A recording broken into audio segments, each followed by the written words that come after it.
Jihad is not a term to be ashamed of, or an aspect of Islam that we have to offer alternative understandings for.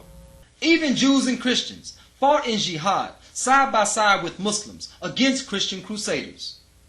These Jews were eventually burned alive inside of their synagogue as the Christian crusaders sang, "Christ, we adore thee." Jihad is not a tool to force the Islamic belief on people. As a matter of fact, true belief cannot be forced. Islam is the only ideology that invites man intelligently as an intellectual leadership. To claim that jihad is a tool to force belief, talk to the hand. Allah subhanahu wa ta'ala says, "La akraha fi din." Some may say, why compel those who do not believe in Islam to live under the Islamic system and pay taxes? Muslims as well as non-Muslims are currently living under systems that they may ideologically disagree with, yet and still they still obey general laws and pay taxes. As a matter of fact, the system of Islam was and is the only system that truly offered the right of religion. Your personal belief is between you and the Creator. That justice exists on earth for all of mankind is between the Creator and the believers. Only after the colonialists left their stain on Muslim lands did we witness religious intolerance and persecution. Even today, non-Muslim places of worship and artifacts remain in Muslim lands. I'm just saying. Another hot-button issue is Islam and the sword. Enemies of Islam use this as a point of attack. Some Muslims quickly start addressing this issue from a defeated position. No, Islam was not spread by the sword. Islam was spread with delicious cupcakes and couscous. At risk of becoming the most unpopular Muslim on YouTube, I will say that the justice of the Islamic system was indeed spread by the sword in some instances. However, on many occasions, such as with Indonesia, Malaysia, Brunei, the Philippines, and many Southeast Asian countries, the system of Islam was readily accepted by the inhabitants as they were accustomed to dealing with Muslim traders.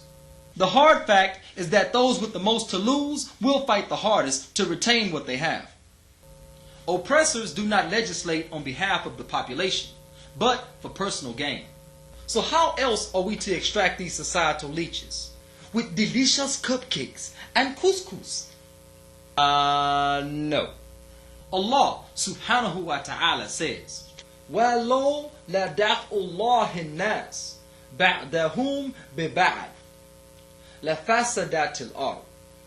Apart from resisting occupation, much of what we are witnessing today is not necessarily the jihad of Quran. Firstly, we don't have an entity to carry jihad rightly or correctly. Secondly, any fight for asabiyah, whether it be qawmiyah, qabiliyah, or wataniyah, cannot be called jihad. I'm just saying. In one khutbah, I made a statement that was very controversial. I stated that the Muslims of Palestine should stop fighting the occupiers as well as each other, in order to better prepare for victory as part of the worldwide Muslim Ummah rather than a nationalistic civil movement. Many Muslims disagreed. However, my statement is based in Quran and Al-Waqa. Allah subhanahu wa ta'ala says, وَأَعِدُّ لَهُمْ. In a nutshell, we gotta clean house before we take out the trash. Our divided Ummah cannot ward off evil until we expel the evil within ourselves. نعوذ بالله من شرور أنفسنا من سيئات أعمالنا. I'm just saying.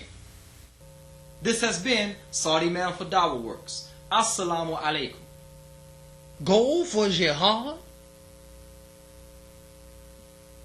That did kind of make sense. But nevertheless, shut your mouth. We're gonna smoke them out. Round them up. Get that all. Yeehaw. Now, you're trying to tell me that there's a goal for jihad? You know that did kind of make sense. But so that we won't cause any trouble, shut your mouth. We're gonna smoke them out. Round them up. Get that all. Yeehaw. Ain't no goal for jihad. although it did make a heck of a lot of sense. But in any case, just do me a favor and shut your mouth. And couscous. This right here is couscous. Couscous.